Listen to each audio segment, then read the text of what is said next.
defender of the Protestant faith, the headstrong virgin queen who refuses to marry. But of all her challenges, her most grueling battle is with another woman, her own cousin, Mary Stuart, Queen of Scots. I am a free princess in that I am not responsible to you or any other. Elizabeth will not face a more relentless threat to her crown or her life. With black ingratitude, she tries to kill me, who so often saved her life. Elizabeth never forgives Mary for the fact that she has laid claim to her throne. She never forgets it. So long as I live, there shall be no other queen in England but I. There is no other Queen of England but I. Both claim the English throne. Two queens on opposite sides of the greatest conflicts of their time. Protestant and Catholic, Tudor and Stuart, and that most ancient of rivalries, English and Scottish. When rude Scotland vomits up a poison, must fine England lick it up for a restorative. Their combat will last from 1561 to 1587, ending in one final fatal decision.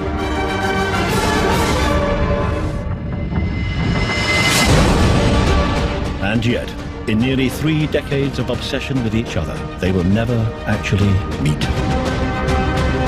Their explosive relationship is played out entirely through letters, written with an intimacy and passion that still burns through the paper.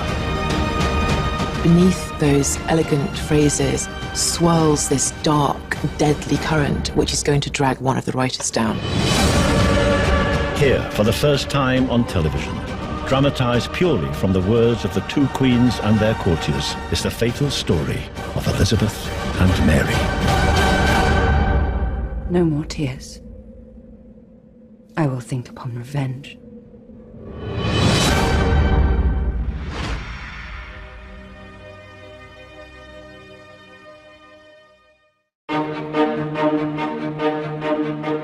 Would that we, being two queens so near of kin, neighbors living in one isle, should be friends and live together like sisters, than by some strange means divide ourselves to the hurt of us both.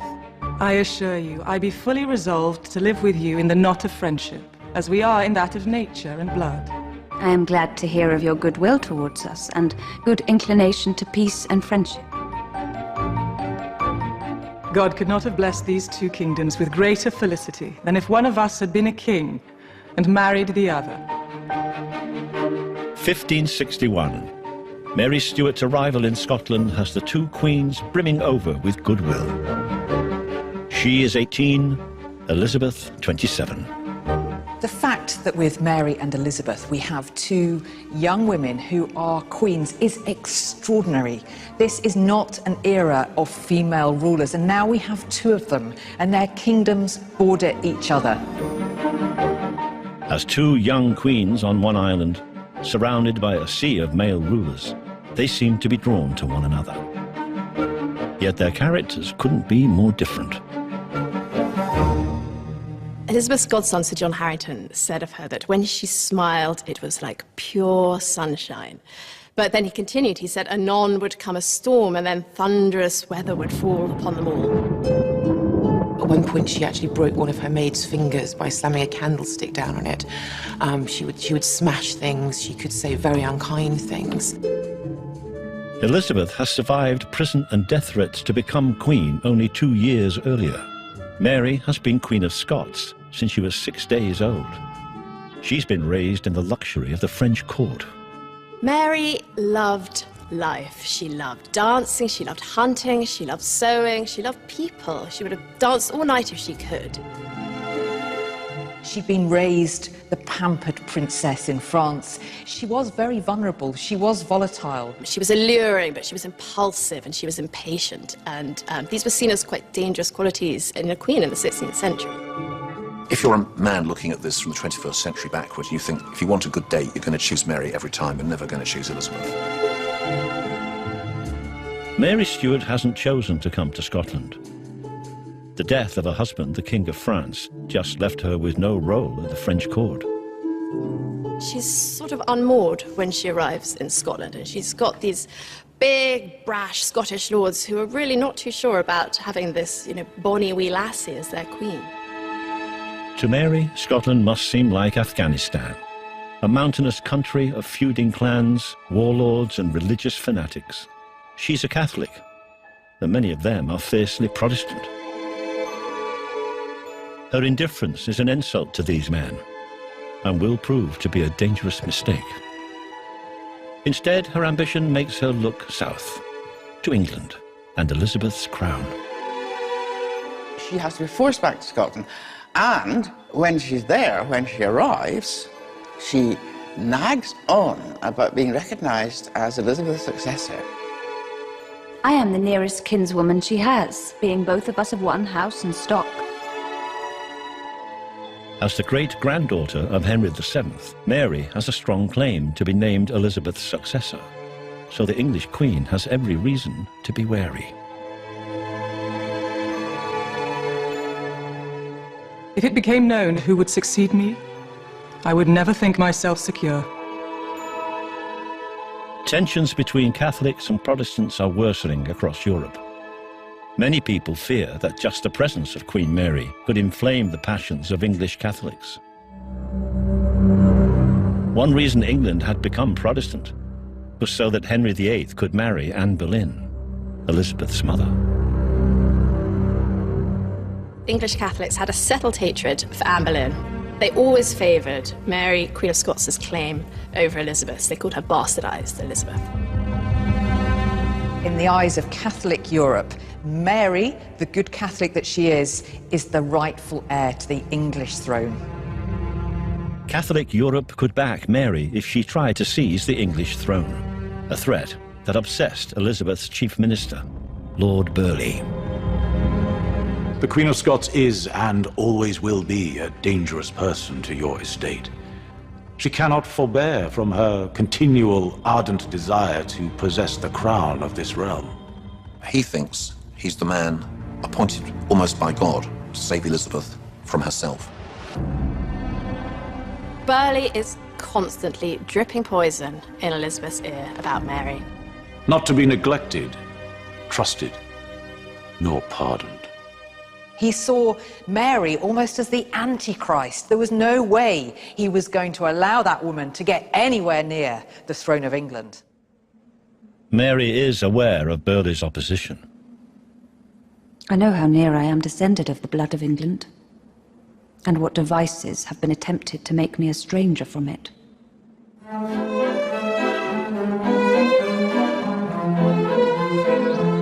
Elizabeth uses elaborate tactics to avoid ever giving Mary a straight answer about the succession. In September 1564, Mary's envoy, Sir James Melville, is sent to speak to Elizabeth to pin her down. But she bombards him with strangely personal questions. What colour of hair is reputed best? Is my hair or your queen's the best? Well, which of us is fairer? Your Majesty is the fairest queen in England, and ours is the fairest queen in Scotland.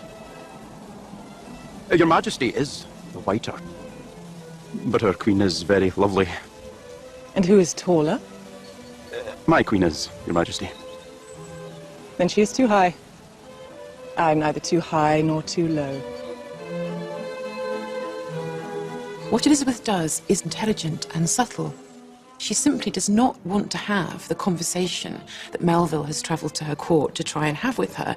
She refuses to do it. And what she does is she invokes femininity to simply evade this conversation. And he is climbing the walls with frustration. But then he goes back to Mary, and he's not fooled at all. He says, you cannot trust Elizabeth. There are nothing but jealousies and suspicion. But the two women hide their suspicions behind a charm offensive. We shall present to the world such friendship as has never been seen. They seem to compete in their declarations of love. Elizabeth sends Mary a diamond ring, but Mary goes one better. Mary sends Elizabeth her portrait. It's a miniature portrait in a heart-shaped diamond ring, and she sends it with Petrarchan, almost love lyrics. And it's this sort of sense that she's wooing Elizabeth, she wants to meet her. Mary's most comfortable writing in French. Donc, chère sœur, si cette carte suit l'affection d'une voir qui me presse, c'est que je suis en peine et en tristesse, si promptement le fait ne s'en suit. Mary's obsession with being recognised as Elizabeth's heir to the English throne made her easy to manipulate. Elizabeth could deal with this. She's dealing with someone who wants what only Elizabeth can give. It's marvellous. But Elizabeth avoids actually meeting her cousin. Mary was renowned for her charisma, for her charm. It was said that anyone who came within 10 feet of the Queen of Scots would fall in love with her. Now, I think Elizabeth had heard that, and she believed it, and she feared it. She didn't want to like Mary. Having failed to meet and charm Elizabeth, Mary tries a new scheme to strengthen her claim to the crown. Marriage. But Elizabeth is not about to let her cousin marry one of her powerful European rivals. I recommend some fit nobleman within the island. But I declare no child of France, Spain, or Austria will be acceptable. And your right and title to the English crown will depend much on your marriage. The root problem is Elizabeth regards herself as the superior queen, and she regards Mary as a satellite queen, and no Scot, then or now, would accept that.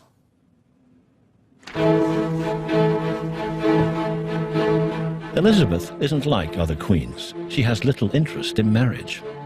That would mean handing power to a husband. No husband means no chance of an heir, no matter how much Burleigh badgers her. God send our mistress a husband, and by him a son, that we may hope our posterity shall have a masculine succession. I am already bound unto a husband, which is the kingdom of England. As many as are English are my children. If I am to disclose to you what I prefer if I follow the inclination of my nature, I will tell you. It is this: beggar woman and single, far rather than queen and married. I think the reason Elizabeth chose not to marry had an awful lot to do with the examples from which she had learned in childhood. So, of course, it's not a great role model, the fact that her mother, Anne Boleyn, is executed by her father. But I think it went further than that for Elizabeth. There have been a number of scandals surrounding her. At the age of just 13, the first major scandal erupted. Her stepfather, Thomas Seymour, came into Elizabeth's bedroom early in the morning and basically, you might say he sexually touched her. His wife, Catherine, was actually complicit in this, and there's one occasion described where she held Elizabeth down while her husband cut Elizabeth's gown into 100 pieces. I could not do withal, for she held me while the Lord Admiral cut it. I've thought about this for over 30 years, and I now think that Elizabeth had probably pretty much decided that she never would marry. And I think the reason for this is simply those teenage experiences when she had seen how men could behave. The one exception is Lord Robert Dudley. And she was in love with him. There's absolutely no question that he was the only man she ever truly loved. My true opinion is that she will never marry. I know Her Majesty as well or better than anyone else. We were friends before she was 8 years old. She has always said she would never do so. But if by chance she should change her mind, I'm practically assured she would choose no one else but me. She told me so herself quite openly on more than one occasion. But even love is just a pawn in the Queen's game. Elizabeth is willing to sacrifice Lord Robert. She knows he'll always be loyal to her. If I had ever wanted to take a husband, I would have married him myself. But being determined to end my life in virginity, I wish that my sister should marry him. Being matched with him would remove out of my mind all fear of usurpation before my death. He is so loving, trusty, that he would never suffer such a thing to be attempted. Mary is insulted by Elizabeth's suggestion that she should marry Lord Robert. He's not even a very high aristocrat. He's the son of a traitor, and he is Elizabeth's discarded suitor. Do you think it might stand with my honor to marry a subject? Being assured of me, you might let me marry where I best like. And Elizabeth has this sort of weird idea that they will have a sort of ménage à trois at Elizabeth's court. I mean, it's very strange. If the Queen, my sister, is pleased to live with me in household, I will gladly bear the charges of the family, as shall one sister do for another. I do mind to use my own choice in marriage. I will no longer be fed with yea or nay and depend on uncertain dealings. The sisterly pretense is over. Mary decides on her own potential husband, an Englishman and a Catholic, her cousin, Henry Stuart, Lord Darnley. Darnley's actually a really good bet for Mary. He's got royal blood, which strengthens her own claim to the English throne. Moreover, he represents something extremely unusual for elite women in the 16th century, and particularly queens. He's young, he's handsome, he's desirable. He is the lustiest and best proportioned tall man that I have ever seen. Mary's desire scandalizes her court. The gossip gets back to Elizabeth through her ambassador, Thomas Randolph. She is seized in love in more fervent passions than is comely for any mean personage. Some report she is bewitched. Shame is laid aside. Darnley is but a pawn, but he may well checkmate me if he is promoted. I think Elizabeth was very suspicious of Mary's motives when it came to Lord Darnley, because Darnley too had royal blood. In fact, he was one of the strongest claimants to the English throne. So she undoubtedly saw this as an aggressive move on Mary's part, that she was considering marriage to this man. A Catholic couple on the Scottish throne could attract the support of England's enemies, France and Spain. So Elizabeth simply puts any question of succession on hold. Elizabeth turns round and says that she will not name her successor until she decides whether she'll marry. Nothing shall be done until I shall be married, or shall notify my determination never to marry. This is heartbreaking for Mary. She feels played. You know, all the letters, the gifts, the petitions, it feels completely wasted. It shall turn to your discredit more than my loss. I will not fail in any good offices towards you, but to rely or trust much from henceforth in you, I will not. She gets up, she goes out, she has a good cry, and then she goes to see Darnley. On July the 29th, 1565, Mary marries Darnley without Elizabeth's permission. When she went ahead, quite rightly, and married Lord Darnley, Elizabeth was incandescent with rage. Mary can't see the problem. She thinks she's upheld her side of the bargain, effectively. She's married an Englishman, as Elizabeth had wanted. So what's the problem? You can never persuade me that I have failed you, but you have failed me. I have found your proceedings of late very strange. You forget yourself marvelously. The naming of your husband king shall not give him any authority to do anything. Her Majesty desires her good sister to meddle no further. Mary now has both a Catholic husband and a stronger claim to the English throne. The Queen of Scots is delighted. Suddenly, probably for the first time, Mary really has the upper hand in this relationship.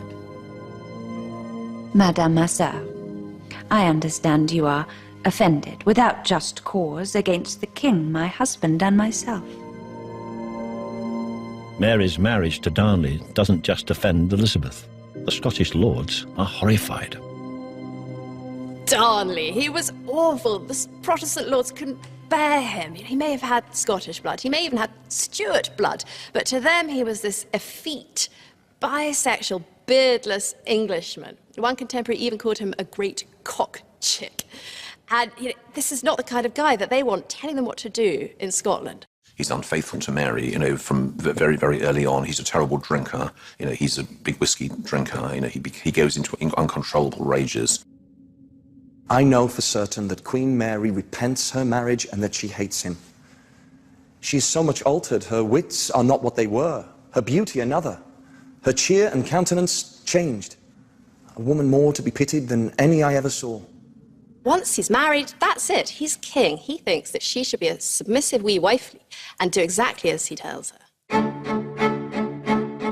Then comes big news. Mary is pregnant. If it's a boy, he'll strengthen the Stuart claim to the English crown. But some wonder if Darnley is the father, or one of Mary's courtiers, David Rizzio. David Rizzio is an Italian musician, and he's Catholic, so of course he has to be a papal spy.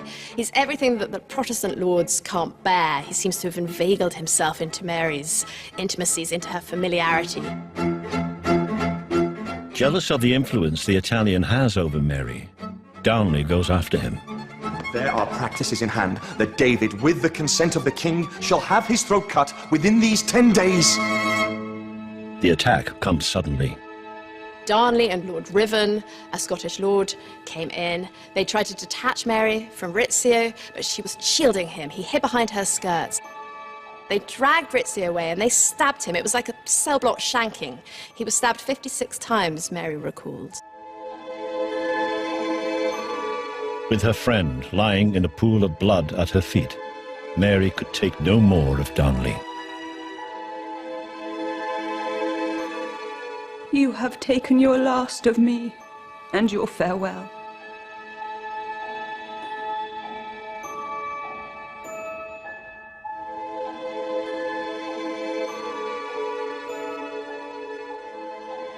No more tears.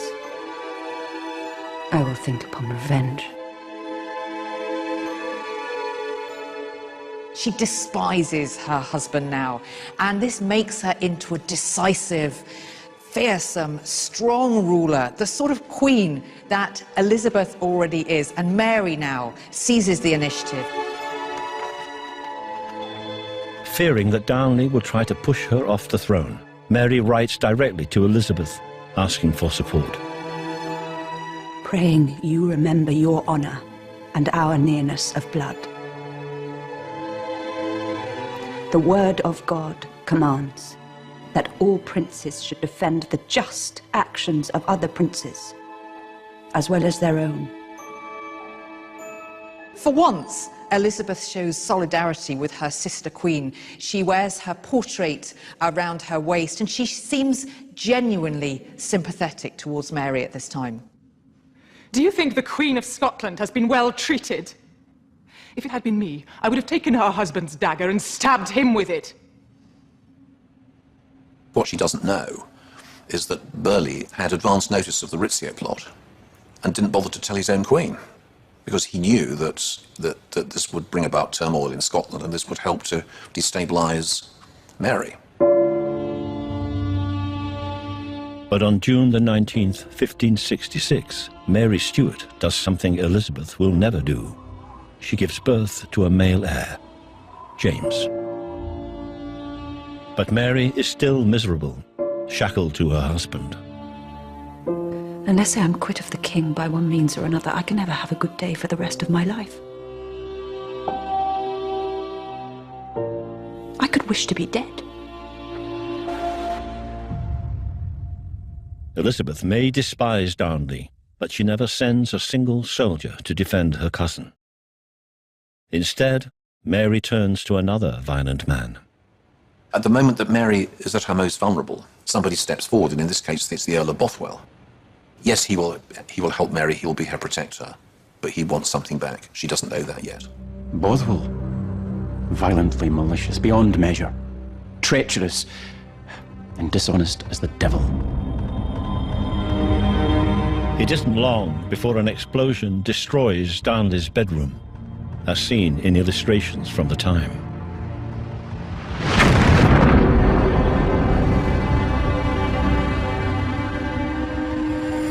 Blown in the air with such vehemence that the whole lodging, walls and other, there is nothing remaining, no.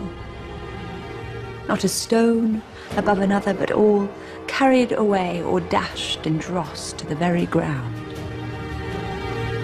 Mysteriously, Darnley's half-naked body is found 60 paces from the house, strangled. Many Scots suspect that Mary and Bothwell are behind it. Killing a king is considered the worst crime in the Christian world. With public opinion turning against Mary, Elizabeth is losing patience with her cousin.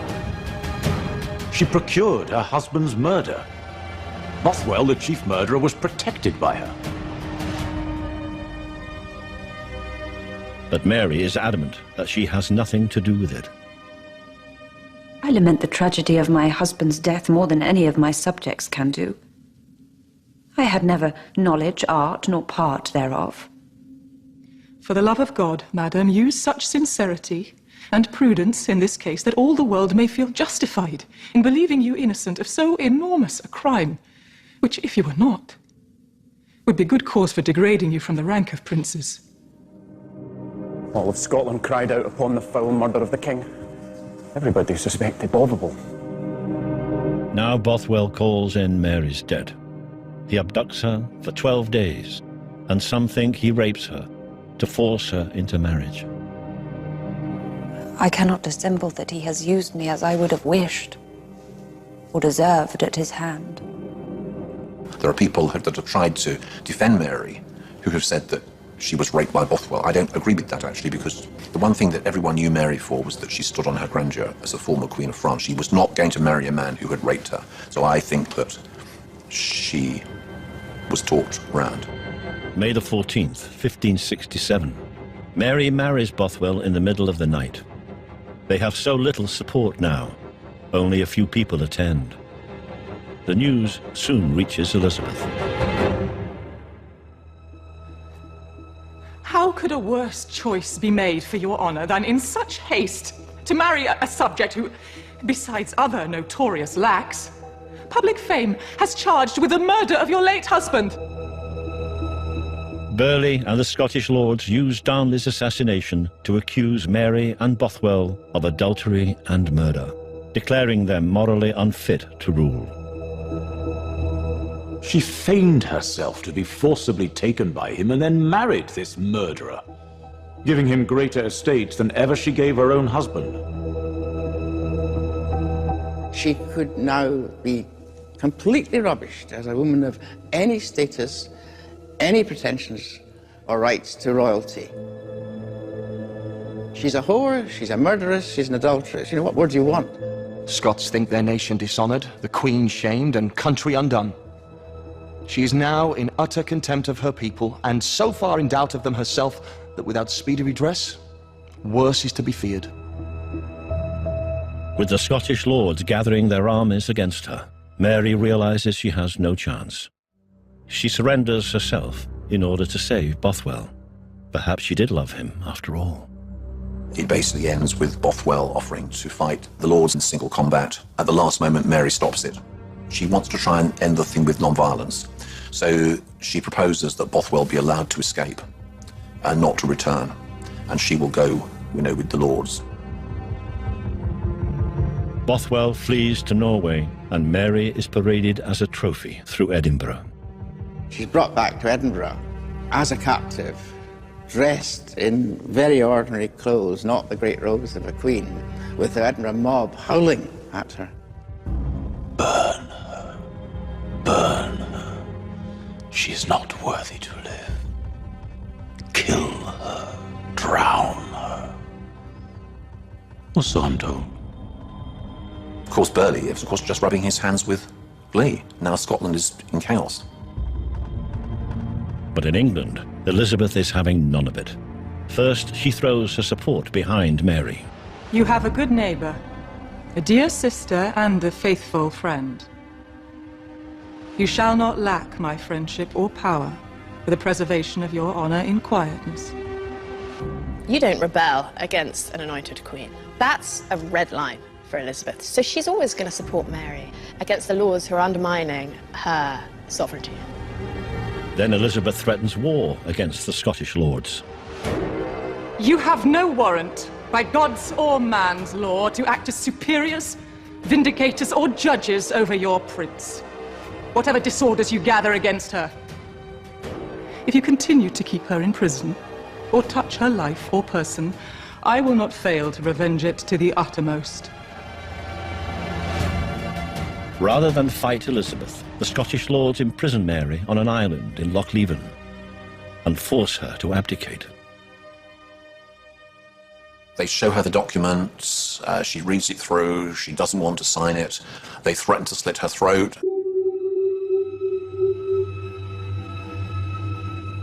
If I did not sign this letter, they would have taken me from Loch Leven, and as they were crossing the lake, would have thrown me into it, or secretly conveyed me to some island in the middle of the sea, there to be left unknown for the remainder of my life. They advised me to sign, for if I did not, they would cut my throat.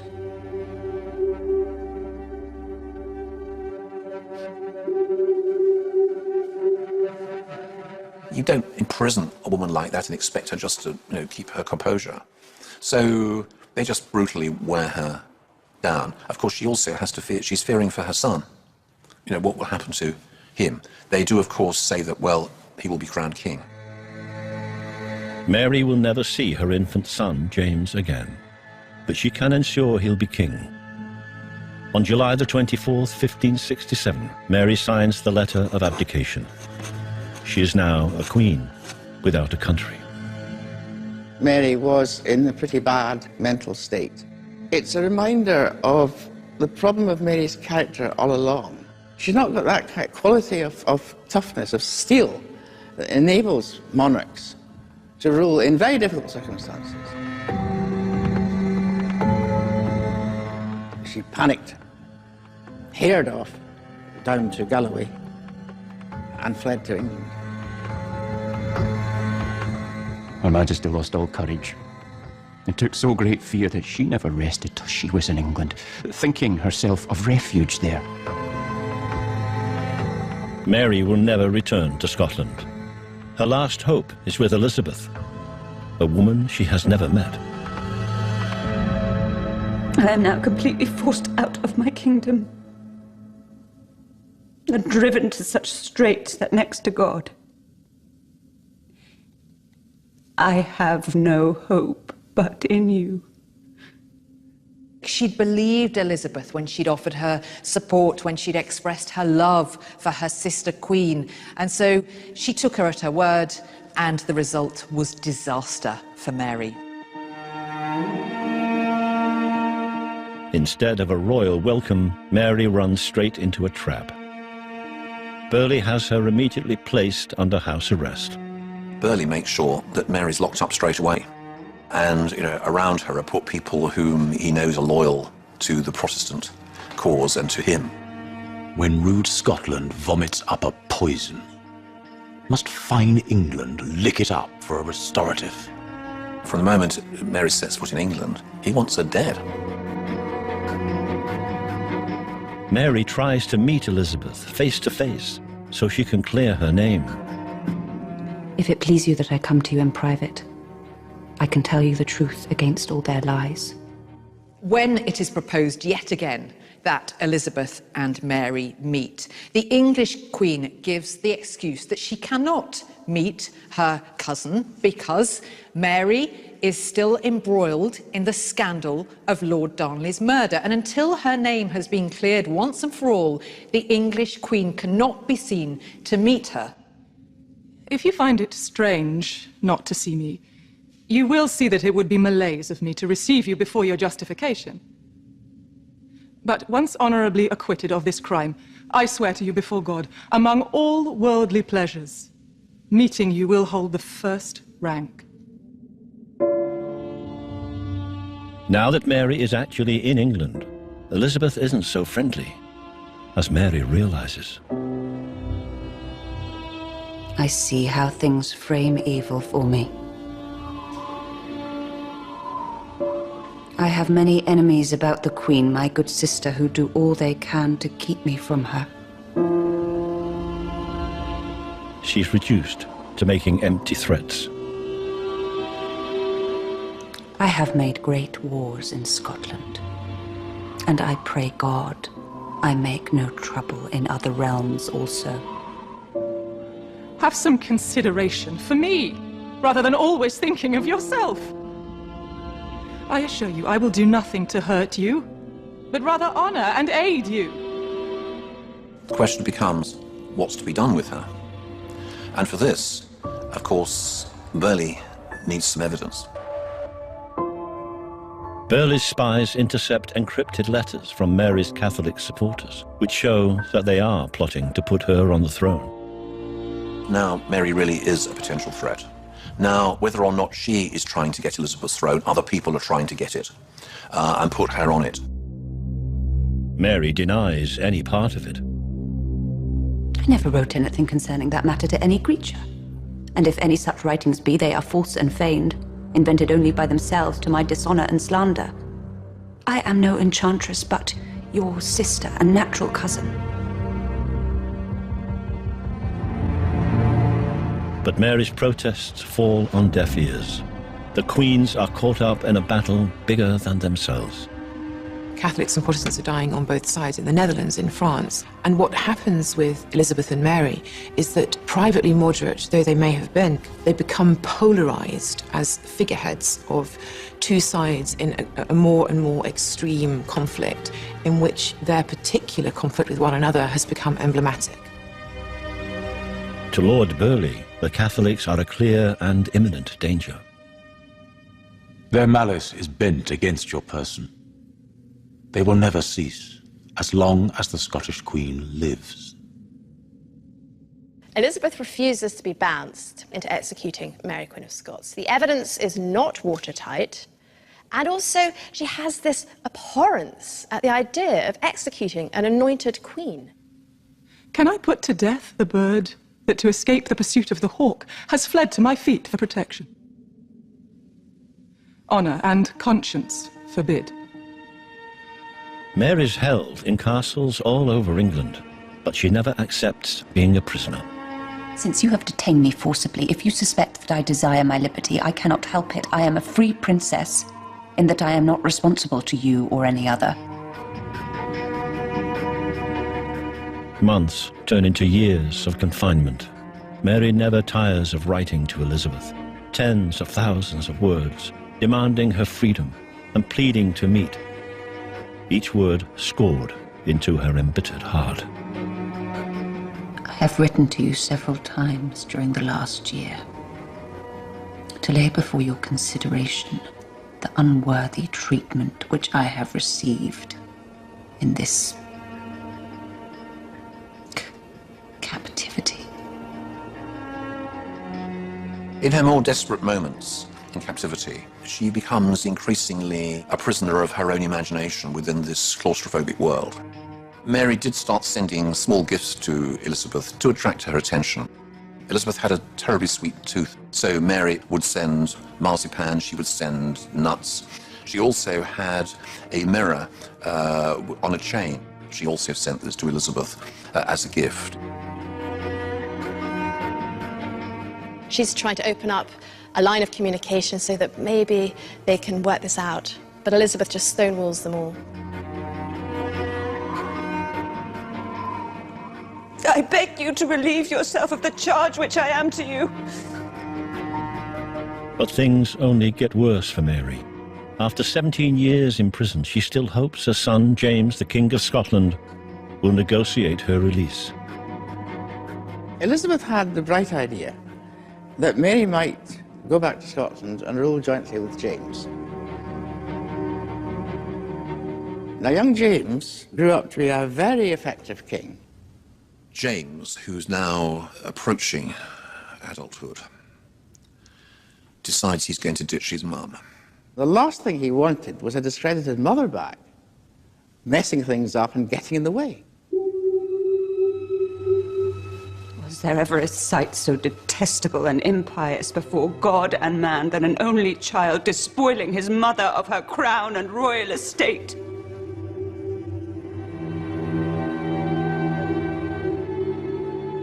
There is no king of Scotland,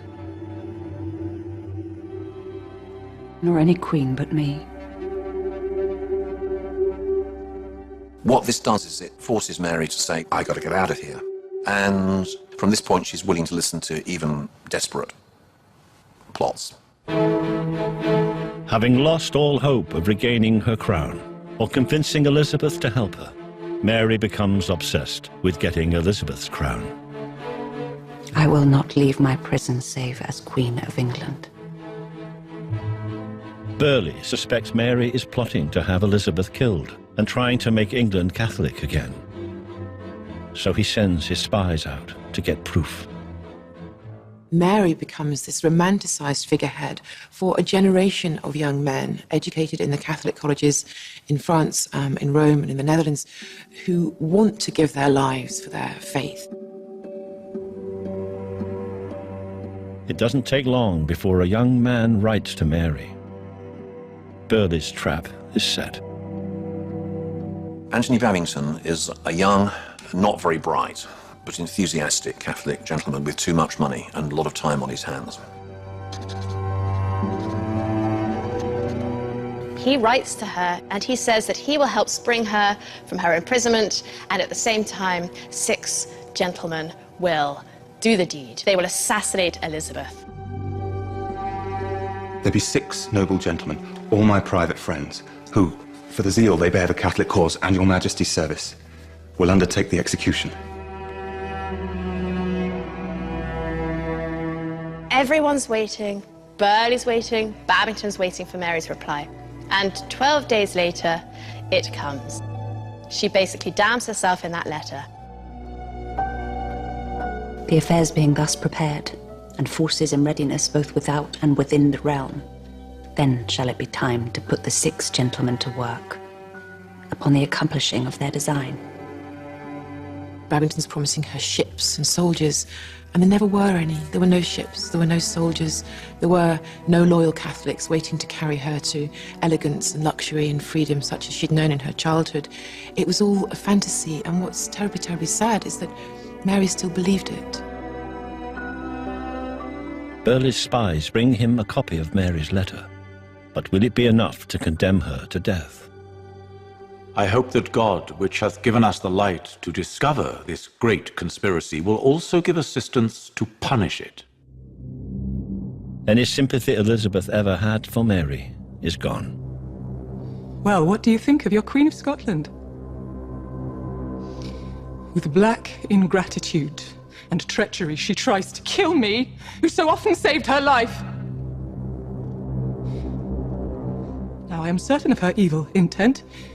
It may be she will not have another opportunity to behave like this. Despite the proof, Elizabeth can't bring herself to condemn Mary. She felt guilty. She felt terrified that God would judge her on the last day for putting to death the divine right ruler. And, she probably felt upset and annoyed that she'd been boxed into this situation that she never wanted to be in, that she had managed to avoid for most of her reign. Instead, she turns her rage on the young plotters.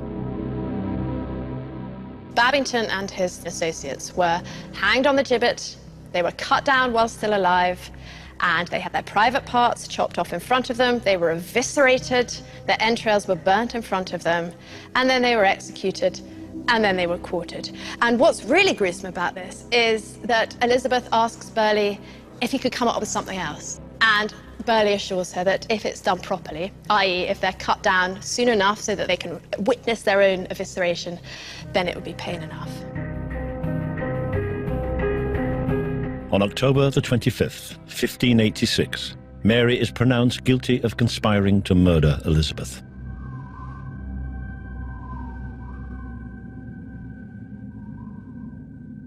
I am quite ready and very happy to die, and to shed my blood for God Almighty, my Saviour and my Creator.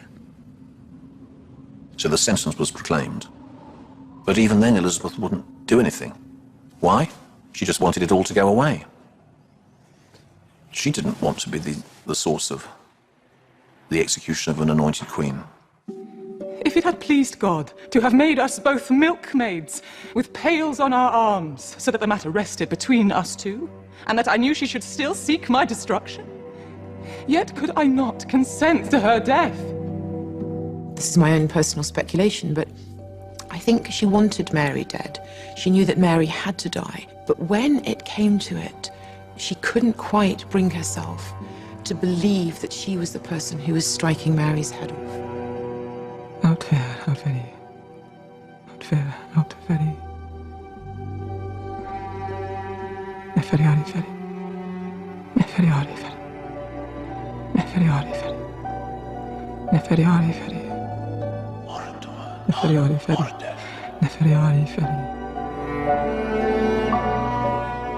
To bounce Elizabeth into making this decision, she is told by Burleigh, and this, when I first discovered this in the archives, I could hardly believe it. She's told by Burleigh that the Spanish Armada has landed a year early in Wales. Burleigh invents a full-scale invasion to push her into signing. The realm will be in great danger, principally the person of your majesty. Burleigh tells the Queen to double her guards. Who knows what might happen? She calls for the warrant, and she signs. She signs it after they've been pressuring her to do it, and suddenly it's done. Burleigh quickly sends off the executioners. But then, almost immediately, Elizabeth acts as if she didn't know what she was signing. I was given a whole pile of papers by my secretary. He should have told me that top of the pile was the warrant for the execution of the Queen of Scots. So she blames everybody but herself. All the time, she's trying to wash her hands of the blood of Mary, but they are covered in it. After 19 years of confinement, Mary is suddenly told that she will die the next morning at Fotheringay Castle, February the 8th, 1587. I did not think the Queen, my sister, would have consented to my death. But seeing that your pleasure is so, death shall be to me most welcome. Do not accuse me of presumption if on the eve of leaving this world and preparing myself for a better one, I remind you that one day you will have to answer for your charge. Mary had decided that she would die a death that would always be remembered. She was going to go for a Catholic martyrdom. If she couldn't win in life, she would triumph in death.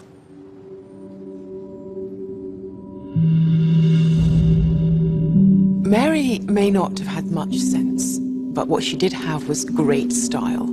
And right until the end, she kept that up. She's dressed in black. She's got a cross in one hand, a Latin prayer book in the other. There's a rosary around her wrist. I hope you shall make an end to all my troubles. She shows charity to her executioner. She consoles her weeping ladies. Under her outer garments, she's dressed in tawny red, the colour of martyrdom. There's even sort of gallows humour that you get, so she jokes with her executioner that she hasn't had such a servant undressing her before, and certainly not in front of the audience that she had there. I have never taken off my clothes before such a company.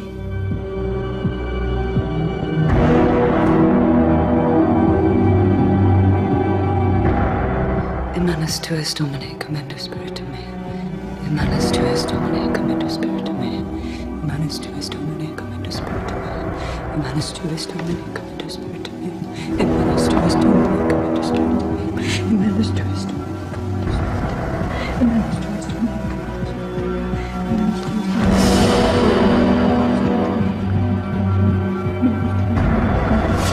mei. The first stroke goes right into the back of the neck. She continues praying, "Into thy hands, O Lord, I commend my spirit," in Latin.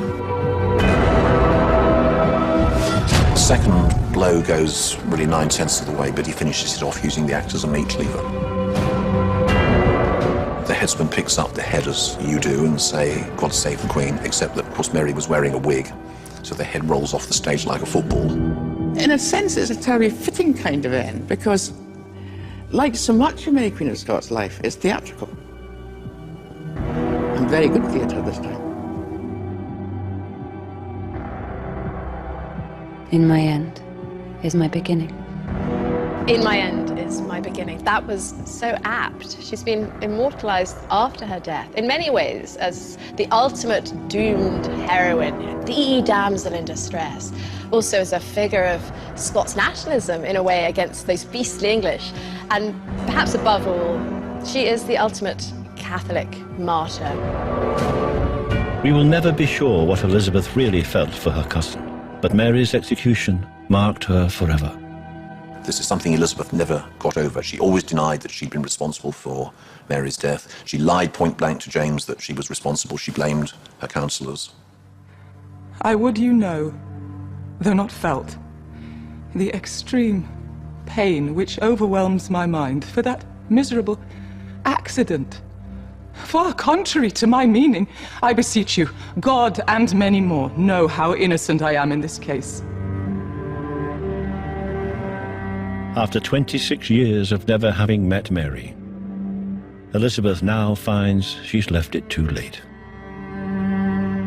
History will have to decide who won their battle.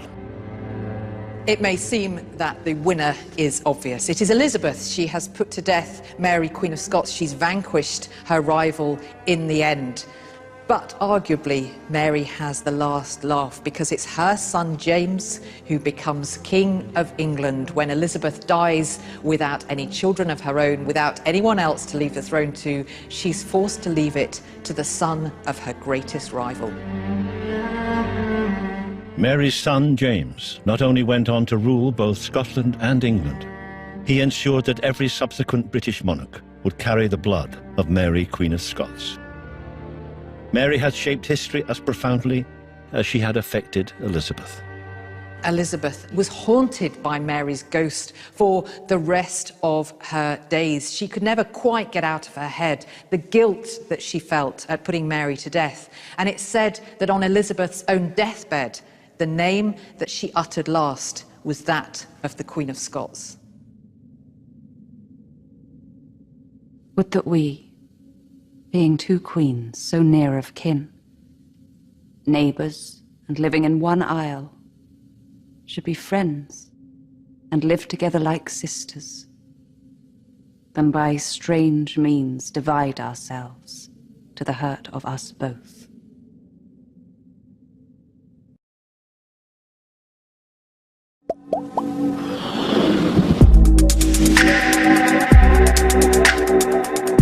The defender of the Protestant faith, the headstrong Virgin Queen who refuses to marry. But of all her challenges, her most grueling battle is with another woman, her own cousin, Mary Stuart, Queen of Scots. I am a free princess in that I am not responsible to you or any other. Elizabeth will not face a more relentless threat to her crown or her life. With black ingratitude, she tries to kill me, who so often saved her life. Elizabeth never forgives Mary for the fact that she has laid claim to her throne. She never forgets it. So long as I live, there shall be no other queen in England but I. There is no other Queen of England but I. Both claim the English throne. Two queens on opposite sides of the greatest conflicts of their time. Protestant and Catholic, Tudor and Stuart, and that most ancient of rivalries, English and Scottish. When rude Scotland vomits up a poison, must fine England lick it up for a restorative. Their combat will last from 1561 to 1587, ending in one final fatal decision.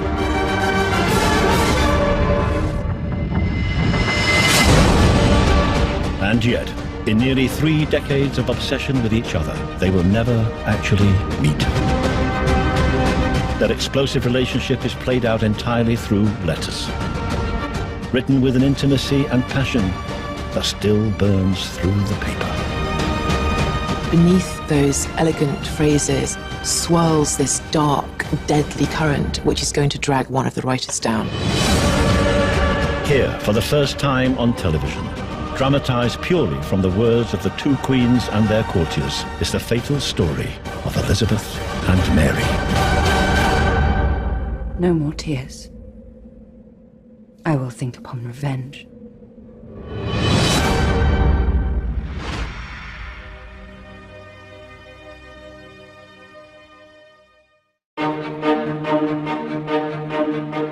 Would that we, being two queens so near of kin, neighbours living in one isle, should be friends and live together like sisters, than by some